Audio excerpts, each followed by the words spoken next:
So hello বন্ধুরা, আমি ঋষি। আমি কলকাতা রাস্তায় বাইক ট্যাক্সিতে কাজ করি। সেই কাজের অভিজ্ঞতা ছোট্ট একটা ভিডিওর মাধ্যমে তোমাদের সামনে তুলে ধরার চেষ্টা করছি। তো যাই হোক, আজকের ভিডিওটা একটু অন্যরকম হবে। আজকে আমি কাজে বেরোইনি। আজকের সম্পূর্ণ তোমাদের অনেকের প্রশ্ন ছিল যে আমি কি ক্যামেরা ব্যবহার করি, আমার মোটো ব্লগিং সেটআপ কেমন। তো সেটাই নিয়ে তোমাদের অনেকের মনে প্রশ্ন ছিল। তো আজকের এই ভিডিওটা সম্পূর্ণ সেটার উপরেই। দেখো, আমি খুবই সিম্পল, খুবই নর্মাল ভাবে মোটো ব্লগিং সেটআপ করেছি। মানে বলতে পারো যে আমি জাস্ট স্টার্টিং এ একটা জাস্ট ভালো ক্যামেরা অনেক কষ্ট করে বাইক ট্যাক্সি চালিয়ে খেটে ইনকাম করে নিজের কিছু দিয়ে বা বাড়ি থেকে কিছু হেল্প নিয়ে মোটামুটি একটা ভালো ক্যামেরা কিনেছি। আর আমি কি গাড়ি নিয়ে বাইক ট্যাক্সিতে কাজ করি সেটা তো তোমরা জানোই। তো তোমরা যদি না জেনে থাকো, আমি আবারও বলে দিচ্ছি, আমি টিভিএস এন্ট্রক স্কুটি নিয়ে বাইক ট্যাক্সিতে কাজ করি। আর আমার মোটো ব্লগিং সেটআপ বিশাল কিছু হাইফাই নয়। তোমরা যারা আমার ভিডিও দেখো, তোমরা দেখবে আমার ভয়েসটা কিন্তু খুব বাজেভাবে আসে। তার কারণ মাইকটাও খুব একটা ভালো না। তো আমি তোমাদের সামনে সম্পূর্ণ রিভিল করছি যে আমার মোটো ব্লগিং সেটআপ কি সেটআপ নিয়ে আমি মোটো ব্লগিং ভিডিও করি। তো দেখো, আমার মোটো ব্লগিং সেটআপ বলতে সর্বপ্রথম আমি ব্যবহার করি স্টার্টসের একটা হেলমেট। এটার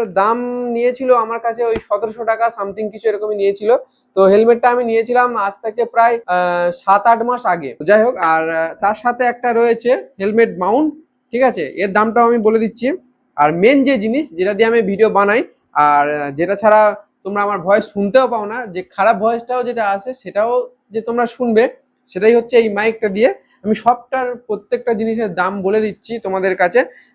তো যাই হোক, ক্যামেরার কথা প্রথমে আসে। ক্যামেরা আমি ব্যবহার করি DJI অ্যাকশন 5 Pro। এটার দাম আমার পড়েছিল অ্যাপ্রক্স 43 থেকে 44K, 43,000 থেকে 44,000 টাকা মতো দাম পড়েছিল। আর আমি নিয়েছিলাম বান্ডিল প্যাকটা, যেটার মধ্যে সমস্ত কিছু থাকে। 3টে ব্যাটারি পাবে। ঠিক আছে, তো তোমরা এই ভিডিওতে কমেন্ট করো যে এই ক্যামেরার আনবক্সিং ভিডিও যদি তোমরা দেখতে চাও, তাহলে এই ভিডিওতে কমেন্ট করো। আমি অবশ্যই এই ক্যামেরার আনবক্সিং ভিডিও আমি তোমাদেরকে দেখাবো। কারণ এর আনবক্সিং ভিডিও আমার অলরেডি করা রয়েছে, কিন্তু আমি কোনোদিনও পাবলিকালি পোস্ট করি। আর তোমরা যদি এই ভিডিওতে কমেন্টের মাধ্যমে জানাও যে এই ক্যামেরার আনবক্সিং ভিডিও বা ক্যামেরার রিভিউ তোমরা দেখতে চাও, তাহলে আমাকে কমেন্টের মাধ্যমে জানাও। আমি অবশ্যই এর আনবক্সিং ভিডিও তোমাদের সামনে দেবো। তো যাই হোক, এটা ক্যামেরার দামটা বললাম। আর এটা হচ্ছে হেলমেট মাউন্ট। এটা হচ্ছে মোবাইল হেলমেট মাউন্ট নিয়েছিলাম আমি কমা দামে, মানে বেশি দাম নয়। আর এটা যেটা আছে, এটা হচ্ছে ক্যামেরার সাথে দিয়েছিল। ঠিক আছে, অ্যাটাচ করার জন্য এটা ক্যামেরার সাথে দিয়েছিল, এটা আলাদাভাবে। এখানে ছিল কিন্তু ক্যামেরার সাথে অ্যাটাচ করার জন্য কিছু ছিল না। এখানে ছিল শুধুমাত্র মোবাইল ব্যবহার করার জন্য, মোবাইলে যারা ভিডিও বানায়, মোবাইল দিয়ে যারা ভিডিও বানায় তাদের জন্য এই হেলমেট মাউন্টটা। যাই হোক, এই হেলমেট মাউন্টটার সাথে এটা আমার ফ্রিতে পড়েছিল। ঠিক আছে, মানে এই হেলমেট মাউন্টটা নিয়েছিলাম আর এই মাইকটা আমার ফ্রিতে ছিল। আমার কাছে আরেকটা মাইক আছে, বোয়া M1। তো তারটা অনেক বড়, যার কারণে আমি হেলমেটের মধ্যে ঠিকঠাক রাখতে পারি না। তো তার জন্য এই মাইকটা আমি ব্যবহার করি। এটার দাম আমার অ্যাপ্রক্স পড়েছিল 260 থেকে 70 টাকা মতন এরকম নিয়েছিল। তার সাথে এই মাইকটা কিন্তু ফ্রি ছিল। আর আরেকটা জিনিস যেটা না হলে একদম মাইকের সাথে ক্যামেরা অ্যাটাচ হবে না, তো সেটা হলো এই জিনিসটা, Type-C to 3.1 mm একটা কর্ড, ইউএসবি কর্ড, ছোট। তবে এই কর্ডটার দাম কিন্তু আমার কাছ থেকে নিয়েছিল 100 টাকা। তো এইটুকুনি জিনিসের অনেক কাজ। তো আমি এডিট করি, প্রথম দিকে ভিডিও এডিট করছিলাম ফোনে, তারপরে এখন এডিট করি আমি কম্পিউটারে। তো যাই হোক, এডিটের ভিডিও কোনোদিনও তোমাদের সামনে তুলে ধরার চেষ্টা করব।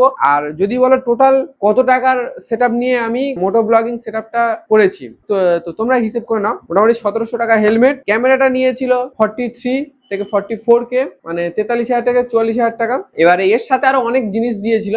আর মাইক আর হেলমেট মাউন্ট, যেটা মাইক আর হেলমেট মাউন্ট, এটা আমার পড়েছিল 270 টাকা। একটা adapter Type-C to 3.1 mm plugging point, এটা নিয়েছিল আমার 100 টাকা। এইটুকুনি টোটাল কস্টটা তোমরা হিসেব করে ক্যালকুলেট করে নাও। দামি কিছু সেটআপ নেই। তো বন্ধুরা, তোমরা আমাকে অনেকে কমেন্ট করছো যে দাদা মাইকের ভয়েসটা ঠিকঠাক আসছে না। সত্যি মাইকের ভয়েসটা খুবই খারাপ। মাইকটা কোয়ালিটি একদমই মানে না চলার মতন। আমার কাছে যে মাইকটা আরেকটা আছে বোয়া M1, সেটা দেখো প্রচুর বড় তার, যার কারণে হেলমেটের মধ্যে ঠিকঠাক আমি গুছিয়ে রাখতে পারি না। সেই কারণে আমি এই মাইকটা আপাতত ব্যবহার করছি, যতদিন চলছে চলুক। আমি মাসখানেক, মানে 1 মাস কি 2 মাস পরে, পুজোর পরে চেষ্টা করব যে মাইকটা চেঞ্জ করার। DJI এর মাইক নেব, DJI এর ওয়্যারলেস মাইক আমি নেব। আপাতত এটা চলুক, তোমরা একটু অ্যাডজাস্টমেন্ট করে নাও। তো ভিডিওটা বেশি বড় করছি না, ভিডিওটা এখানে শেষ করছি। আর হ্যাঁ, বাইক ট্যাক্সি সম্বন্ধে তোমাদের যদি কোনো প্রশ্ন থেকে থাকে, অবশ্যই আমাকে কমেন্টের মাধ্যমে জানাতে পারো, বা আমার ফেসবুক আইডি VK ঋষি, এখানে তোমরা আমার সাথে কন্ট্যাক্ট করে মেসেঞ্জারে তোমাদের যা যা প্রশ্ন আছে আমাকে করতে পারো। আমি অনেকে প্রশ্ন করছে, আমি তাদের যথারীতি চেষ্টা করছি, যেটুকুনি আমি জানি আর কি। আমি বলছি না আমি সব জানি, আমি যেটুকুনি জানি সেটুকুনি তাদেরকে হেল্প করার চেষ্টা করছি। তো অনেকে হেল্প নিয়েছে আমার থেকে। ব্যাস, ভিডিওটা এখানে শেষ করছি। আমার ভিডিও যদি ভালো লাগে অবশ্যই একটা লাইক করে দিও। চ্যানেলে নতুন হয়ে থাকলে অবশ্যই চ্যানেলটাকে সাবস্ক্রাইব করে দিও। চলো, দেখা হচ্ছে নতুন কোনো দিন নতুন কোনো ভিডিওতে। ততক্ষণে ভালো থাকবেন, সুস্থ থাকবেন।